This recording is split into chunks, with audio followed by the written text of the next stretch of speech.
Hello friends, welcome to study with Kashi. Friends, आज की video में क्लास 12 केमिस्ट्री 2025 की कुछ महत्वपूर्ण अभिक्रिया को करने वाले हैं। फ्रेंड्स, आज की वीडियो बहुत ही ज़्यादा इंपॉर्टेंट होने वाली है क्योंकि आज की वीडियो में हम टॉप इंपॉर्टेंट महत्वपूर्ण अभिक्रिया को करने वाले हैं। तो देखिए, आज की वीडियो में हम कार्बल एमीन अभिक्रिया को करने वाले हैं और हाफमैन ब्रोमाइड अभिक्रिया को करने वाले हैं और एक हमारी अभिक्रिया है, देखिए ये हमारी अभिक्रिया है ग्रेबियल थैलीमाइड संश्लेषण। फ्रेंड्स, ये तीनों अभिक्रियाएं ही 2024 में बार बार रिपीट हुई हैं। देखिए, हर बार हर जिले के 7 पेपर सेट बनते हैं जो कि हर जिले के क्या होते हैं, अलग अलग होते हैं। तो उन सभी में ये तीनों अभिक्रिया क्या है, बार बार रिपीट हुई हैं। तो देखिए, हमारी पहली अभिक्रिया कौन सी है? पहली अभिक्रिया है कार्बल एमीन अभिक्रिया। फ्रेंड्स, मोस्ट इंपॉर्टेंट अभिक्रिया है और ये आपकी 2 से 5 नंबर की आती है। तो देखिए, कार्बल एमीन अभिक्रिया है क्या? वह अभिक्रिया जिसमें एलिफेटिक या एरोमेटिक प्राथमिक एमीन जैसे कि एनिलीन को अल्कोहलीय KOH की उपस्थिति में क्लोरोफॉर्म की कुछ बूंदों के साथ गर्म करने पर तीव्र दुर्गंध युक्त आइसोसाइनेट प्राप्त होता है। तो इस अभिक्रिया को भी हम कार्बल एमीन अभिक्रिया बोलते हैं। तो देखिए फ्रेंड्स, कार्बल एमीन अभिक्रिया हमारी है क्या? कि वह अभिक्रिया जिसमें एलिफेटिक या एरोमेटिक प्राथमिक एमीन, वह अभिक्रिया जिसमें एलिफेटिक या एरोमेटिक प्राथमिक एमीन जैसे एनिलीन को अल्कोहलीय KOH की उपस्थिति में क्लोरोफॉर्म की कुछ बूंदों के साथ गर्म करने पर तीव्र दुर्गंध युक्त आइसोसाइनेट बनता है, उसे हम कार्बल एमीन अभिक्रिया बोलते हैं। तो देखिए फ्रेंड्स, और देखिए, जरूरी नहीं कि आपसे ऐसे ही पूछा जाए कि कार्बल एमीन अभिक्रिया है क्या, बताइए, उस पर टिप्पणी लिखो। आपसे ऐसा भी पूछा जा सकता है कि आइसोसाइनेट कौन सी अभिक्रिया से प्राप्त होता है, तो आपको पता होना चाहिए कि हम आइसोसाइनेट हमारा कार्बल एमीन अभिक्रिया से प्राप्त होता है। अब देखिए फ्रेंड्स, ये है हमारी रिएक्शन, ये है हमारी अभिक्रिया। यहाँ पे हमने क्या किया? यहाँ पे हमने एनिलीन की क्लोरोफॉर्म के साथ और कास्टिक सोडा मतलब पोटेशियम हाइड्रोक्साइड के साथ अभिक्रिया कराई। तो हमारा क्या बना? हमारा बना फेनिल आइसोसाइनेट। और क्या बना? पोटेशियम क्लोराइड और बना जल। तो देखिए, जब हम एनिलीन की क्लोरोफॉर्म और पोटेशियम हाइड्रोक्साइड से अभिक्रिया कराएंगे तो हमारा फेनिल आइसोसाइनेट और पोटेशियम क्लोराइड और जल बनकर तैयार होगा। तो देखिए, यहाँ पे एनिलीन क्या है? C6H5NH2, ये क्या है? ये हमारा एनिलीन है। क्लोरोफॉर्म में CHCl3। अब देखिए, हमने यहाँ पे लिया 3KOH। 3 की गुणा हमने इसलिए करी क्योंकि अपनी रासायनिक समीकरण को संतुलित करने के लिए। अब देखिए, जब हमने इसकी अभिक्रिया कराई तो यहाँ पे क्या बना? C6H5NC, ये बना फेनिल आइसोसाइनेट। और क्या बना? 3KCl। यहाँ पे क्लोरीन की तरह 3 था, इसलिए हमने यहाँ पे 3 से गुणा करी। तो यहाँ पे बना पोटेशियम क्लोराइड और क्या बना? जल बना। तो देखिए, कार्बल एमीन अभिक्रिया क्या है, फिर से देख लेते हैं फ्रेंड्स। और एक बात और, आपको क्या है, आपको ये रटने की जरूरत नहीं है। ये अभिक्रिया आप बस इनको 2 से 3 बार लिख लिख कर याद करोगे तो आपको अच्छे से याद हो जाएगी। और वीडियो को 2 से 3 बार देखो, आपको अच्छे से समझ में आएगा कि कार्बल एमीन अभिक्रिया है क्या। क्योंकि रटने से क्या होता है, हम एग्जाम रूम में भूल जाते हैं। तो देखिए, कार्बल एमीन अभिक्रिया है क्या? वह अभिक्रिया जिसमें एलिफेटिक या एरोमेटिक प्राथमिक एमीन जैसे एनिलीन को अल्कोहलीय KOH की उपस्थिति में क्लोरोफॉर्म की कुछ बूंदों के साथ गर्म करने पर तीव्र दुर्गंध युक्त आइसोसाइनेट बनता है, उसे हम कार्बल एमीन अभिक्रिया कहते हैं।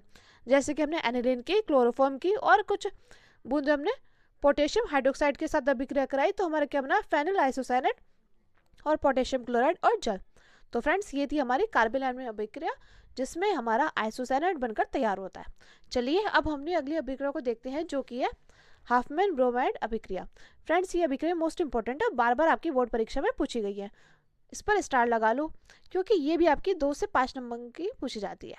तो देखिए, हाफमैन ब्रोमाइड अभिक्रिया वह अभिक्रिया जिसमें एलिफेटिक या एरोमेटिक एमाइड ब्रोमीन के साथ कास्टिक क्षारों के विलयनों की उपस्थिति में अभिक्रिया द्वारा प्राथमिक एमीन क्या होता है? जिसमें एक कार्बन कम होता है, बनाते हैं, हाफमैन ब्रोमाइड अभिक्रिया कहते हैं। तो देखिए, आप देख पा रहे होंगे, हमने यहाँ पे KOH के साथ यहाँ पे भी अभिक्रिया में कराया यूज। और हमने पहली वाली जो हमारी कार्बल एमीन अभिक्रिया उसमें भी हमने पोटेशियम हाइड्रोक्साइड लिया था। तो देखिए, हाफमैन ब्रोमाइड अभिक्रिया है क्या? वह अभिक्रिया जिसमें एलिफेटिक या एरोमेटिक एमाइड ब्रोमीन के साथ कास्टिक क्षारों के विलयनों की उपस्थिति में अभिक्रिया द्वारा प्राथमिक एमीन क्या होता है? जिसमें एक कार्बन कम होता है, बनाते हैं, वो होती है हमारी हाफमैन ब्रोमाइड अभिक्रिया। इसी प्रकार देखिए, CH3CONH2 जिसे हम बोलते हैं एसिटेमाइड कि ब्रोमीन और पोटेशियम हाइड्रोक्साइड से अभिक्रिया कराई तो हमारा क्या बनकर तैयार हुआ? हमारा बनकर तैयार हुआ Maithil amine CH3NH2 plus 2KBr यानी कि पोटेशियम ब्रोमाइड और K2CO3 पोटेशियम कार्बोनेट और हमारा जल बनकर तैयार हुआ। तो देखिए हाफमैन ब्रोमाइड अभिक्रिया में क्या होता है, हाफमैन ब्रोमाइड में हमारा प्राथमिक एमीन बनकर तैयार होता है। तो आपको पता होना चाहिए कि हमारा हाफमैन ब्रोमाइड अभिक्रिया में क्या बनकर तैयार होता है। तो हाफमैन ब्रोमाइड अभिक्रिया में हमारा प्राथमिक एमीन बनकर तैयार होता है। देखिए फिर से हम रिवाइज कर लेते हैं, हाफमैन ब्रोमाइड अभिक्रिया है क्या? वह अभिक्रिया जिसमें एलिफेटिक या एरोमेटिक एमाइड ब्रोमीन के साथ, इसमें ये था ना एलिफेटिक या एरोमेटिक एमाइड, तो हमने लिया है एसिटेमाइड, ब्रोमीन के साथ और कास्टिक क्षारों के विलयनों की उपस्थिति में अभिक्रिया द्वारा प्राथमिक एमीन बनता है, उसे हम हाफमैन ब्रोमाइड अभिक्रिया कहते हैं। तो इसमें लिखा है ना एलिफेटिक या एरोमेटिक एमाइड यानी कि एसिटेमाइड और ब्रोमीन और हमने पोटेशियम हाइड्रोक्साइड से अभिक्रिया कराई तो हमारा क्या बनकर तैयार हुआ, मेथिलामीन बनकर तैयार हुआ। और पोटेशियम ब्रोमाइड और पोटेशियम कार्बोनेट और हमारा जल बनकर तैयार हुआ। तो फ्रेंड्स ये थी हमारी हाफमैन ब्रोमाइड अभिक्रिया। देखिए हमारी लास्ट अभिक्रिया कौन सी है, लास्ट अभिक्रिया हमारी ग्रेबियल थैलेमाइड संश्लेषण। फ्रेंड्स मोस्ट इंपॉर्टेंट अभिक्रिया और बार बार आपकी बोर्ड परीक्षा में रिपीट होती है। अब देखिए ग्रेबियल थैलेमाइड संश्लेषण है क्या? फ्रेंड्स मोस्ट इंपॉर्टेंट क्वेश्चन है और देखिए 2 से 5 मार्क्स की पूछी जाती है। ग्रेबियल थैलेमाइड अभिक्रिया, तो देखिए ग्रेबियल थैलेमाइड अभिक्रिया है क्या? तो ग्रेबियल संश्लेषण का प्रयोग प्राथमिक एमिनो के विरचन के लिए किया जाता है। आपको इस बात का पता होना चाहिए कि ग्रेबियल संश्लेषण का प्रयोग प्राथमिक एमिनो के विरचन के लिए किया जाता है। और देखिए दूसरी बात, थैलेमाइड एथिनोलिक पोटेशियम हाइड्रोक्साइड से अभिक्रिया द्वारा थैलेमाइड का पोटेशियम लवण बनाता है, जो एल्किल हैलाइड के साथ गर्म करने के पश्चात क्षारीय जल अपघटन द्वारा संगत प्राथमिक एमीन उत्पन्न करता है। देखिए फ्रेंड्स देखने में ही ग्रेबियल थैलेमाइड संश्लेषण क्या है, बहुत बड़ा है, लेकिन ये और सारी अभिक्रियाओं से क्या है, बहुत ज़्यादा आसान है।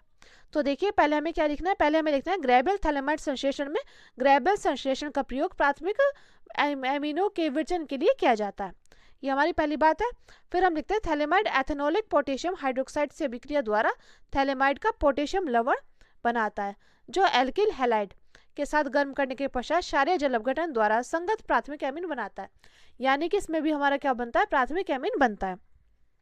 अब देखिए फ्रेंड्स बस हमें ये पता होना चाहिए ग्रेबियल संश्लेषण का प्रयोग प्राथमिक एमिनो के विरचन के लिए किया जाता है। उसके बाद तो हमने जो जो अपनी रिएक्शन में किया है वो हम लिख देंगे। अब देखिए बेंजीन रिंग पर यहाँ पे भी सी, यहाँ पे भी सी, डबल बॉन्ड हो, यहाँ पे डबल बॉन्ड हो, NH, ये क्या हमारा, ये हमारा थैलेमाइड।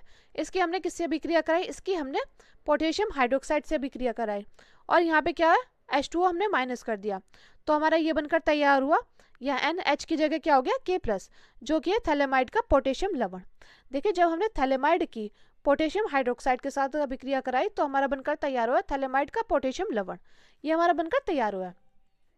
अब देखिए हमने क्या किया, इस थैलेमाइड के पोटेशियम लवण की एल्किल हैलाइड से अभिक्रिया कराई तो हमारा क्या बनकर तैयार हुआ, यहाँ पे देखिए ये सारा तो ऐसे ही है, बस इसकी जगह क्या आ गया, R आ गया, यानी कि यहाँ पे क्या हो गया, यहाँ पे हो गया हमारा -KX, यहाँ पे हमारा माइनस हो गया, तो यहाँ पे क्या हुआ N एल्किल हैलाइड, क्या बनकर तैयार हुआ, यहाँ पे बनकर तैयार हुआ N एल्किल हैलाइड।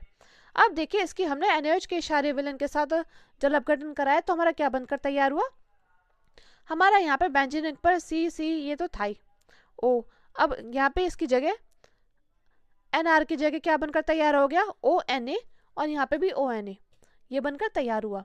और क्या बनकर तैयार हुआ RNH2, जो कि हमारा प्राथमिक एमीन। RNH2 क्या है फ्रेंड्स, हमारा RNH2 है हमारा प्राथमिक एमीन। देखिए फ्रेंड्स हम दोबारा से दोहराते हैं और देखिए आपको घबराने की जरूरत नहीं, बस आपको थैलेमाइड का क्या पता होना चाहिए, स्ट्रक्चर पता होना चाहिए, क्योंकि बहुत ही आसान है, इसमें ज़्यादा कुछ नहीं करना है, बस जो जो हमने किया हमें वही ग्रेबियल थैलेमाइड संश्लेषण में लिखना है। पहले हमें ये बात पता होनी चाहिए कि ग्रेबियल संश्लेषण का प्रयोग प्राथमिक एमिनो के विरचन के लिए किया जाता है। फिर हम ये बात लिखेंगे कि थैलेमाइड क्या, थैलेमाइड की पोटेशियम हाइड्रोक्साइड से अभिक्रिया द्वारा थैलेमाइड का पोटेशियम जल अपघटन प्राप्त होता है। जब हम थैलेमाइड की पोटेशियम हाइड्रोक्साइड से अभिक्रिया कराएंगे तो थैलेमाइड का जल अपघटन तो खुद से ही तैयार होगा। उसके बाद हम एल्किल हैलाइड से अभिक्रिया कराएंगे तो हमारा एल्किल हैलाइड थैलेमाइड बनकर तैयार हो जाएगा। उसके बाद जब हम NaOH के जलीय अपघटन से अभिक्रिया कराएंगे तो हमारा क्या बनकर तैयार होगा RNH2, यानी कि हमारा प्राथमिक एमीन बनकर तैयार होगा।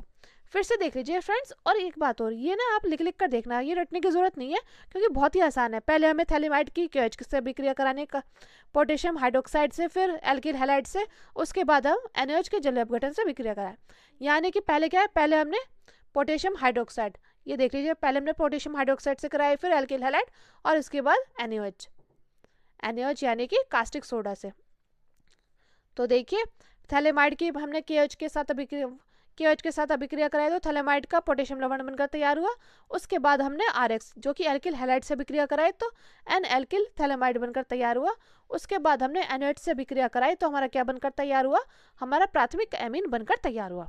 तो फ्रेंड्स ये थी हमारी मोस्ट इंपॉर्टेंट अभिक्रिया जो कि हमारी बोर्ड एग्जाम में बार बार रिपीट हुआ है और इस बार आने के इनके पूरे चांसेस है। और फ्रेंड्स एक बात और, आप इन अभिक्रिया को लिख लिख कर याद करना क्योंकि लिख लिख कर याद करने से हमें बहुत दिनों तक याद रहती है। और फ्रेंड्स अगर आपको वीडियो अच्छी लगी तो प्लीज़ हमारे चैनल को सब्सक्राइब कीजिए, वीडियो को लाइक शेयर कमेंट जरूर कीजिएगा। Thank you, thanks for watching. और एक प्यारा सा कमेंट जरूर कीजिएगा क्योंकि आपका कमेंट मेरे लिए मोटिवेशन कम करता है। Thank you, thanks for watching.